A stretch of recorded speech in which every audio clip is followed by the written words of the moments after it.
Okay, I started recording. Okay.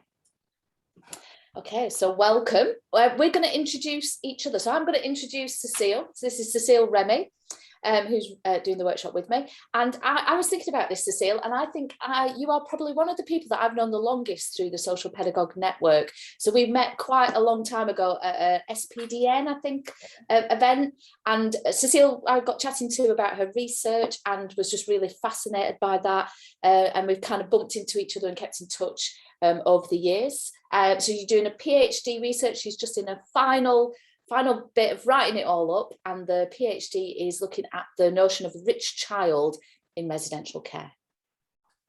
Thank you. And Lowis, you are module leader at UCLan, the University of Lancashire. Central Lancashire. Yeah. Leading a module on social pedagogy, master on social pedagogy leadership, and then there is a BA as well in social pedagogy and participation, isn't there? And I think lots of people know you around the SPDN and Social Pedagogy Professional Association because they're all your students, and I think it's amazing to see like the relationships you build through that and how they come back and they participate. So yeah, and then I think it started last year or this year actually at the beginning. SPA organized a workshop on social justice, and we both kind of talked and kind of were thinking very much how we want to develop that and how we feel that social pedagogy, the way we talk about it in the UK, we really need to develop that, this social justice element of it. Because it doesn't feature as much as, for example, relationship building. And that's kind of how we got together to think around social justice and power in the relationship that we build with whoever we work with. So that's kind of how we started. Yeah, and both me and Cecile were WhatsApping each other when Charlotte and Lotte were talking, because their keynote fits so nicely. We couldn't have planned it better with what we want to look at today. So we want to look at this kind of dynamic around our relationships and the starting points of when we work with people. So what we want you to do, we've got a bit of a task for you all. We want you to think about the starting point in your relationships when you're working with people. So we want you to think about what are the three main starting points for you. So you can think about somebody that you maybe are currently working with or are just about to work with, or somebody you've worked with in the past. What we want you to think about is not the practical elements. So we're not wanting you to think about, oh, well, actually, my role was to find this person adequate housing. What we want you to think about is, what did you think your starting point was in this relationship? And like we've put at the bottom there, there's no right or wrong answers. This is just an exploration. It's about trying to be honest and reflective. So just take a few minutes to think about that and have that ready, because we'll refer back to it throughout the workshop. So we'll just let you think a little bit.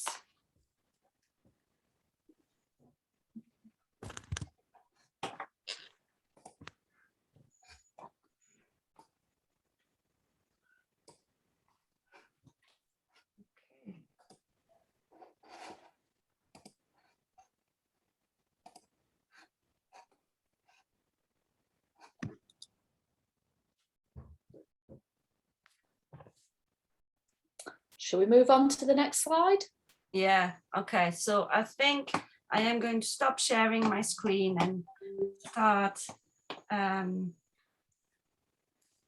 sharing the next one. Sorry, it's a bit of technical going through. So we're going to now watch something together because, we all have heroes.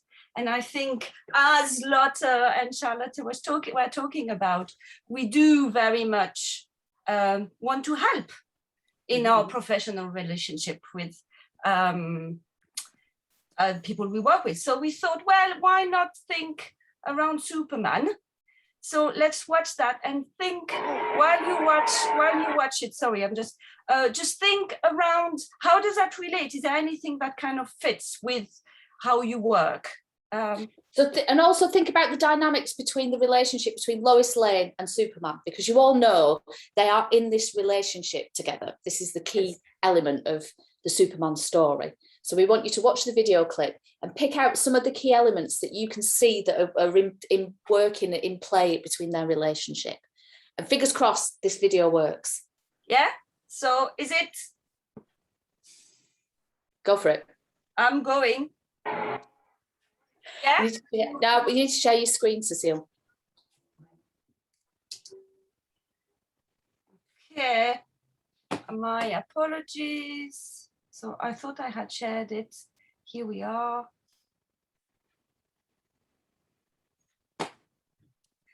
And if you can make it bigger as well. Yeah. Excellent. Okay, here we are. It's just very slow. So I press a button and I have to wait a few seconds. Okay. Yeah? I don't know about anybody else, but it's not loading. Shall I try mine? If you just have you pressed play? Yeah, I have. Okay. So what I'm going to do is that we do have Do you want me to try mine? I'll see. Oh, can everybody see this? Yes. Yeah, right, let's go. Let's see. Here we go.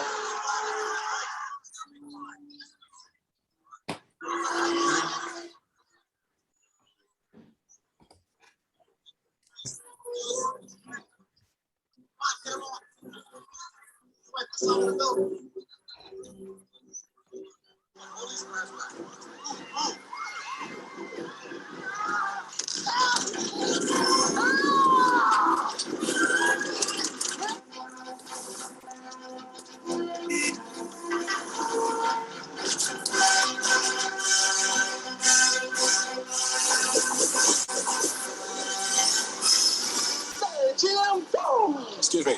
That's a bad outfit.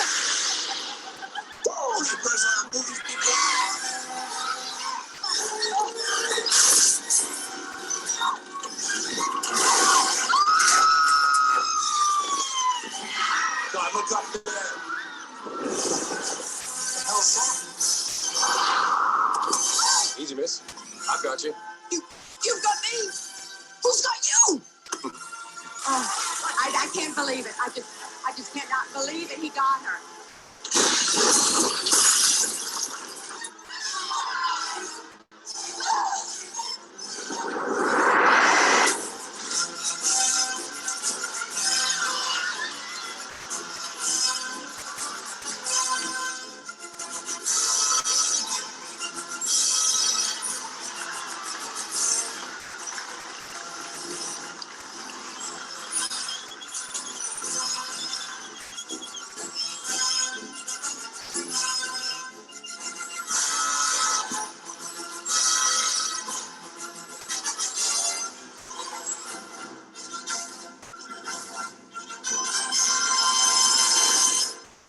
Gentlemen, this man needs help. Well, I certainly hope this little incident hasn't put you off flying, miss.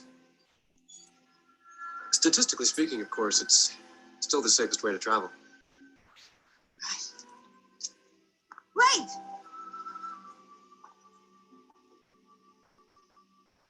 Who are you? A friend.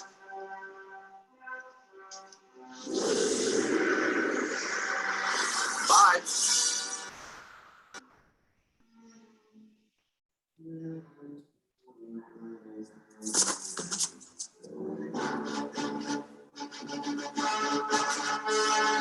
And that's it. And the world is saved. Well, we hope you enjoyed that. So with anything, do you want to put the PowerPoint back up, Cecile? Yeah. Here we are. So yes. So what are your thoughts? And what did you think the relationship between Lois and Superman, not Lois Charfe, Lois, what's her name? Lois Lane. Lois Lane, what did that tell you about your working relationship? Is there any correspondence between those starting point that you had and the dynamic between Lois and Superman? What are the traits of Lois and Superman? I think there's a power imbalance. Uh-huh. Yeah, The relationship begins because Lois has a need, and so Superman gets involved in the first place because that need. Yeah, absolutely. And there's always that narrative in the Superman story. So somebody has a need and he has to go because of that need. Yeah. Anything else? I think Lois's question, who's got you, is like Superman's weakness is kryptonite, isn't it? So Yeah. even Superman has a weakness. And if in our own work, if we present ourselves as Supermen, okay, or Superwomen, occasionally, you know, what happens when we have a bad day, you know, and we aren't Mr. Perfect or Mrs. Perfect for somebody. Yeah. And at that point, he's just saved her and she's like, who's got you? And it's like, I'm all right, actually. I am okay. And like you say, we don't find out about the kryptonite till later on, do we? Anything else? I found it interesting at the end that he gives her the advice on the statistics around planes, and you just think, so because she's, you know, she's immortal, or she's human or whatever, the assumption is that she now that actually expands to her knowledge as well, because she was able to not wasn't able to save herself from a flight. And I think there's a real, I mean, coming from residential care, there's a real parallel in what we do, that because we're in a position of authority or power in terms of young people, that we maybe see ourselves as the experts of everything, whereas actually Lois Lane might have been a statistician, she might have been somebody who worked in with planes. You just don't know, but the assumption is she needed rescuing here, so therefore I know more than her. And actually that's very similar to what we do, I think, in residential care a lot of the time. And I think in the whole of professional practice, I think you've hit on a really important thing, because he does do that. And for me, when I watched this clip and me and Cecile were thinking about this, I was thinking this is about how we look at evidence-based practice, isn't it? We have the knowledge, we have the statistics, we have the research, and we're going to tell you that to make you feel better. Whereas in actual fact, within the Lois Lane and Superman dynamic, Lois Lane is actually a professional journalist. But every time she meets Superman, when he's helping her out, that expertise and knowledge it disappears. But you're right, yeah. How does he know that she doesn't know that? Yeah. Anything else?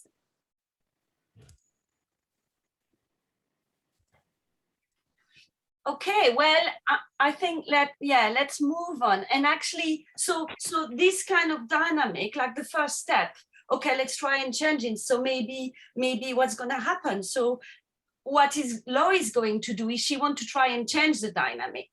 Yeah. So then, and I think hopefully Lois, if we can do the second sharing, like we did the first one.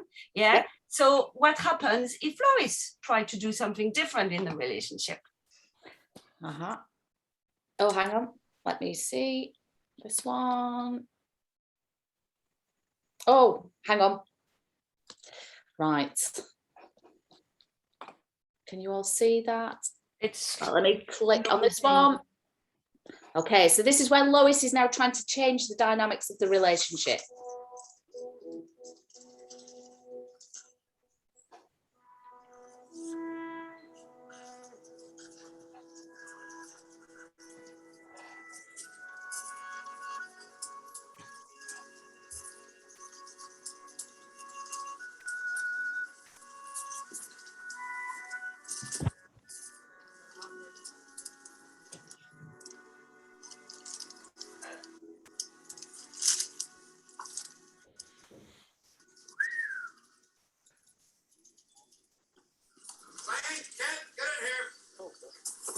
Jimmy, you got me in trouble, you know? So long, a big mistake. Next time, don't do that to me. How are you today?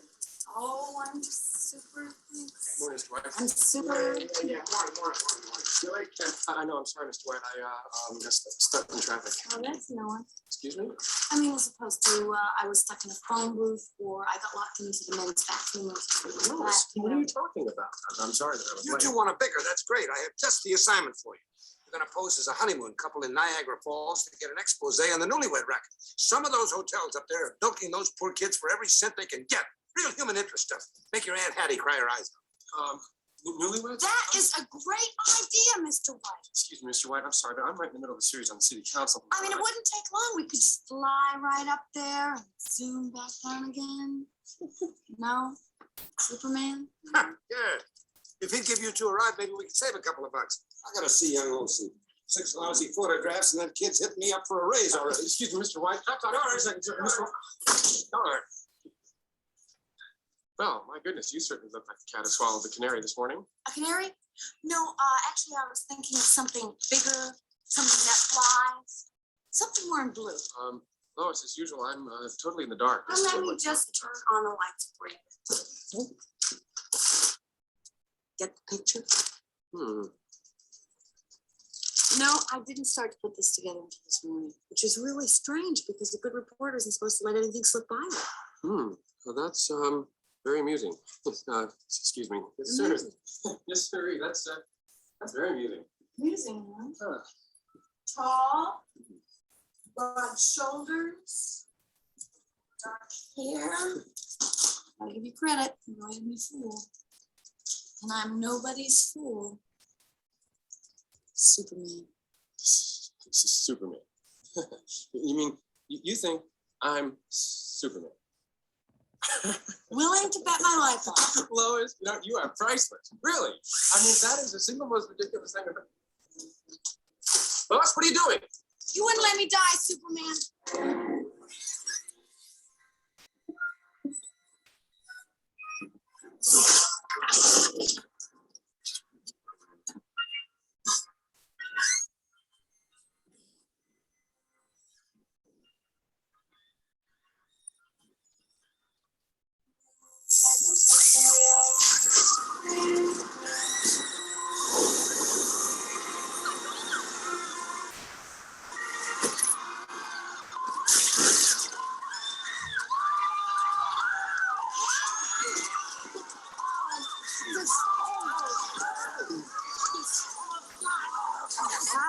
Help her out.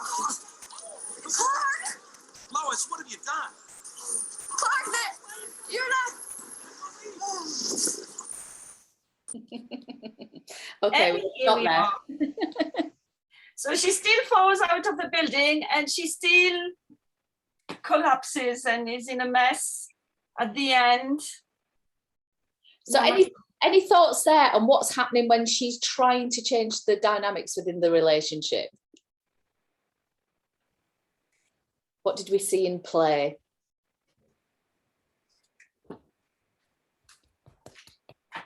An interesting choice on how he chose to use his power. He chose an option that probably humiliated her, whereas he could have chosen an option where it stayed a lot more contained, by just being honest. Yeah, absolutely. So she went to quite an extreme, didn't she, to try and prove her theory? Yeah, a little bit risky. Yeah. If she would have been wrong. Yeah. But she was right. And she was right. And Superman, he went to great lengths to make sure that she didn't know that she was right and he was wrong. So that power dynamic was being challenged. Because also I think like within the power dynamic, there are certain rules that we don't. So like when Charlotte was talking about actually making the power, like giving Paul the power to actually be able to navigate the situation, those rules, and sometimes we might not even be aware of those, but they are very real. And when that happens, we have to kind of bring them forward. So I think that's the thing, because like we do want to change the power dynamic, but how do we do it? And we don't know. And I think when we were kind of trying to think around that, both Lois and I, we had, it sounds very strange when I say Lois, but it's Lois Charfe, not Lois Lane. Where, what do we use? How do we change that dynamic? And I think when we were talking earlier about like bringing social into it, actually we went and we looked into social theory, social critical theory, and we both have quite different take on that, but we just thought we would present that to you and then let you see what rings more to you? What is more, what speaks more to you? So we're going to look at two very different theories to help us think about the power dynamics or the starting points of our relationships when we work with people. And like Cecile said, this links really very much to what Charlotte and Lotte were saying in their keynote. And that actually, we're not saying these are right or wrong. And we've come at it, both me and Cecile have been laughing because we've come at this from very different starting points. But the theories are our navigation maps, there are navigation points. And so again, we're going to reiterate the point that they made in their keynote, that we're not saying these are right or wrong, but they're just helpful to get us to think about how we develop our relational working. So Cecile, one. Yeah, I'm going to start, and I'm going to start with somebody that is a bit my hero, to be honest, is Vygotsky, who is a Russian psychologist, and you might have heard of his work, especially around education. But I think he has something very interesting where he talks about people's needs and how we perceive needs. And this is a bit of a long quote, but basically what it says is that when we have a need as a person, as a human being, it changes completely the environment within which we are. And so we in the West now, we have this very kind of consumerist view of needs, where somebody has a need and then the need has to be met. So you go and you get something and the need is met from the outside. But basically what he's saying is that when you have a need, there is a human thing, and then in our mind, in our heads, because of a background, because of who we are, we already have an idea, an image of how we're gonna meet that need. And that's quite important. And that is because, and we use whatever is around us in our environment to meet that need. So, and then where people who worked after Vygotsky, because he died quite young, kind of elaborated on a theory, and they talked about activity theory. How do we conceptualize, how do we think about our activity in the world? So if you think of a common third activity, and if you think of the example that Lotte and Charlotte were talking about, we have a group of people that live in that community, the housing community, and they have a need, they want a home, which is kind of quite easy. So I think, and that's quite important for activity theory, a group of people that has a need and that already imagine what that need is. Those people, they live in a community, they're a group of people, and that community is quite important because, for example, if you think of a community of homeless people, they might think about housing in a very different way than a housing officer would, or a researcher would, or anybody. So I think also whether you or not you live in Denmark, or whether you live in Malawi, or you live in Japan, you will think about housing quite differently. So already this community kind of shapes how we think our need is going to be met. That's quite important. And then within that community, there are some rules. So for example, it may be like one of the rules we have is in the West is about private property. So your house is your house and whoever owns it has it. And it's kind of very often unspoken. All those things are quite unspoken, and we kind of know them because they're part of the way we think about environments. So all those rules may come, they may be like rules around social housing, all those kind of things that come about. Then the last, oops, what am I doing? Yes, then also within that, in the way we kind of organize things in the community, there is a division of labor. So who does what? So, you know, the work of a tenant and the work of a landlord are quite different, and yet both are essential to make it that you can have a house. But again, and I think that's quite important in all those way we think about that, all what's at the bottom of the triangle is very unconscious and assumed. But what people are going to think, so for example, what Paul is thinking is that he wants his house and he's going to have at his disposal in his head a certain number of tools. So for example, I'm gonna go and I'm gonna ask the social pedagogue to sort out the plumbing. But within that community, it may be that the social pedagogue is thinking about very different way, and actually he has very different tools. And also his aim towards and his understanding of the need is quite different. So when Lotte and Charlotte was talking about the expectations, this kind of mismatch. And I find that this kind of triangle of activity, and I'm really kind of condensing it, is actually quite useful to try and understand all those things and kind of the purpose of the activity and where people are aiming, but also how they think about it and kind of go a bit underneath some of those assumptions. So that's in a very, very nutshell this. And now I'm going to let Lowis talk about her social theory.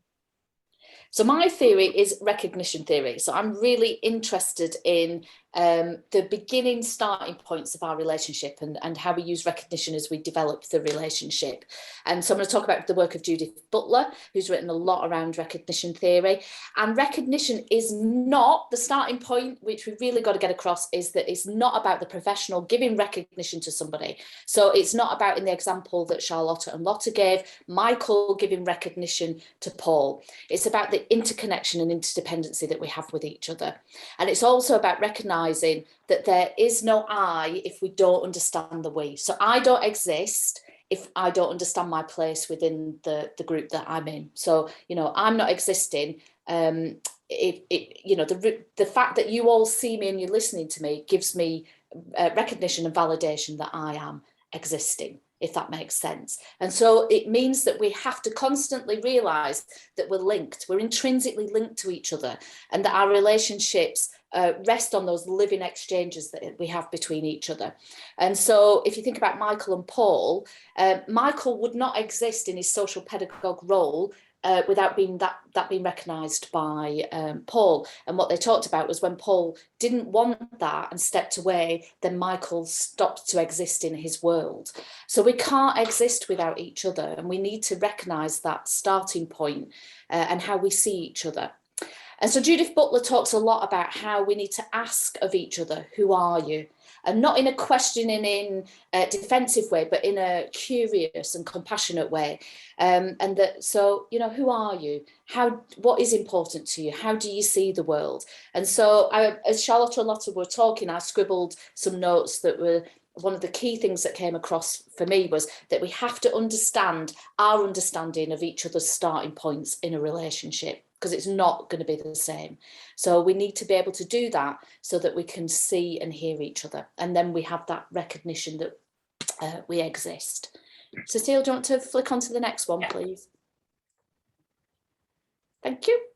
So it's about narratives. It's about how we explain who we are and how we listen and understand other people's narratives. And I think she gives a really good example, Judith Butler, and I think we're all a bit like this, is that about how in certain contexts we might tell. So I'm well known in my family for being completely exaggerating things that happen to me for comic effect. Now I might do that with my family, but then when I'm in another context, I might not. I might, you know, give a different narrative. So depending on who we are, we will tweak our narratives. And yet when we're working professionally with people, particularly with families, particularly with children, young people, older adults, we expect them to have one true narrative of themselves. And if that changes, then we can often be very cynical. We can see them as lying and untrustworthy. And actually we need to recognize that our narratives do change about who we are and how we see ourselves. So we need to accept that, and we need to accept that this is then the basis of ethical recognition. And that should be the starting point of our relationships with each other, that we shouldn't expect answers that satisfy us. So if you think about Michael wanted answers that satisfied him so that he felt he was doing a good job and he was getting recognised as a social pedagogue. And actually Paul wanted recognition in a different way. He wanted answers from Michael that met, you know, that practical element of fixing his plumbing. So you can see that if we don't do this, then there's that real separation between us. And again, like Cecile, this is a whistle-stop tour of theories. We could go on. Yeah. But what we wanted to do before we finish, go on, Cecile. No, I think like if you want to dig further, we have a few references at the end. But yeah, and but now we now want to spend the next, like what we've got about 10 minutes just a bit of a discussion, really. So what do you think about, we've given you a very brief overview of 2 quite in-depth theories. Do they make sense? Do you think you could apply them practically? What do you think?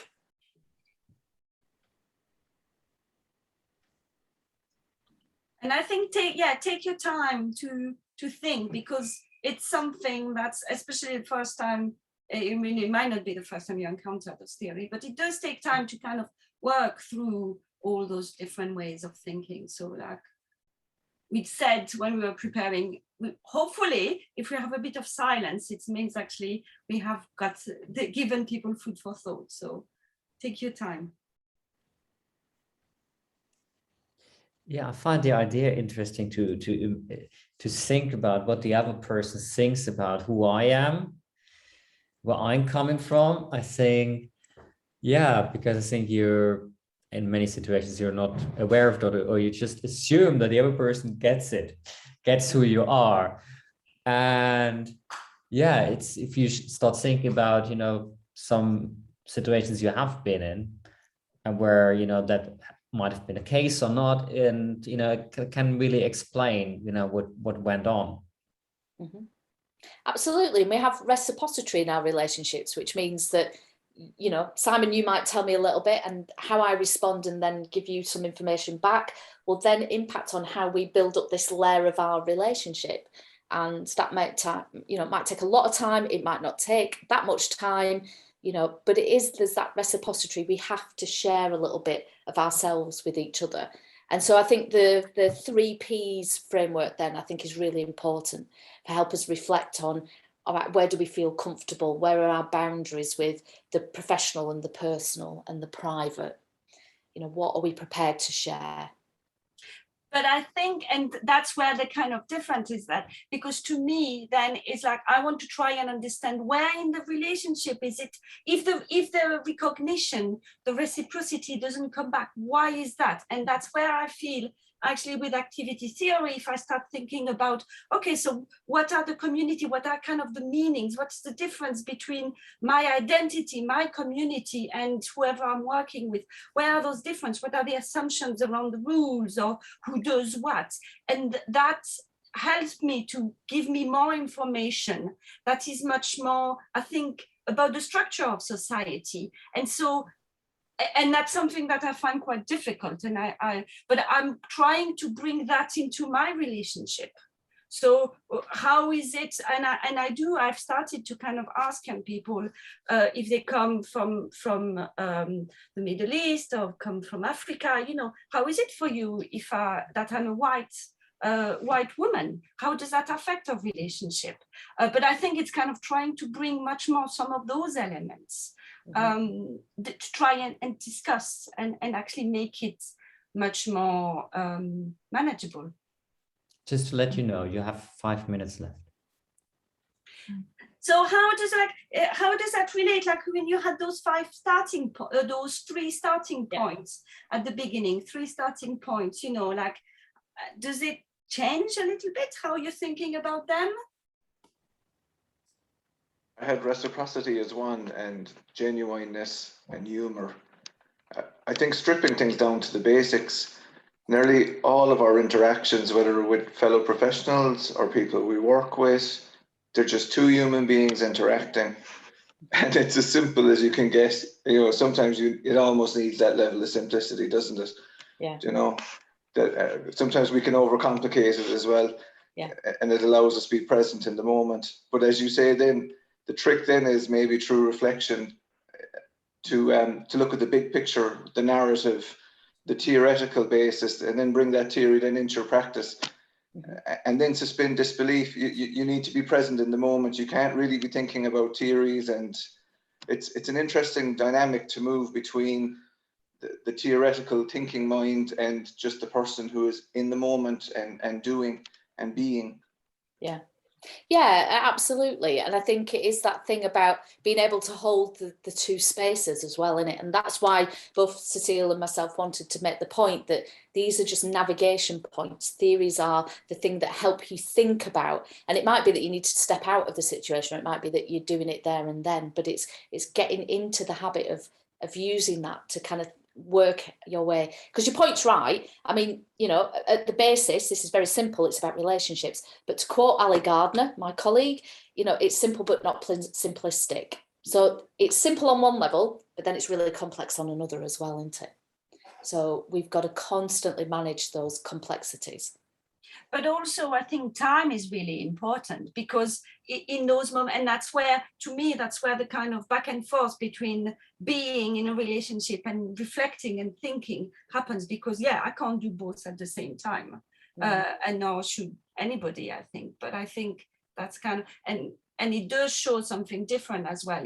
If whoever I'm relating to, I can feel something has shifted a little bit, or they're doing something different. It actually, this is important. And I think it is that there's one of the things I love about social pedagogy. It's, you know, I think even the title of the conference, it's distance and togetherness, and they're often opposites. And it reminds me of Goethe's quote about we need roots and wings. So we need the roots to ground us, but we also need the freedom to be who we are. And so we often find that we are dealing with these polar opposites, but they're important. So people need distance, but they also need togetherness as well, don't we? We need meaningful belonging, but we actually also need our own space. And it's about how do we manage these, and how do we understand how we all see that, because we're going to see it in different ways. Any other comments? Anything? Are we getting people's cogs whirring? Are we? No, I was a bit late, so sorry about that, but this is right up my street, and it's very much about that. So it's about, I suppose, when we're talking about those reflections, but going back then to the other and sort of saying, okay, I noticed this when we met before, and I wonder what you thought. So you're again getting that sort of to and fro, and sort of just checking in with them all the time and not assuming. So you might have talked about this at the beginning of the workshop, so I do apologise, but I think it's evolving all the time, that relationship, and that narrative is shifting and changing. And so even though I suppose from that recognition and the theory and stuff, it's about just not assuming all the time and just checking that in constantly, evolving, because your intention might be this, but how that's interpreted you have no control over unless you're checking in, I think.